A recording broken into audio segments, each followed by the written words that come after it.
উপস্থিত আছেন সালামাবাদ ইউনিয়নের বিভিন্ন স্তরের গণ্যমান্য ব্যক্তিবৃন্দ, উপস্থিত আছেন সালামাবাদ ইউনিয়নের বিভিন্ন গ্রামের যারা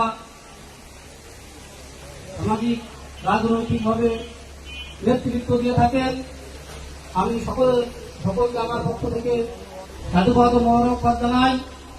সম্মানিত উপস্থিতি, আপনাদের আজকে একটি বিষয় অত্যন্ত গুরুত্বের সাথে বিবেচনা করতে হবে।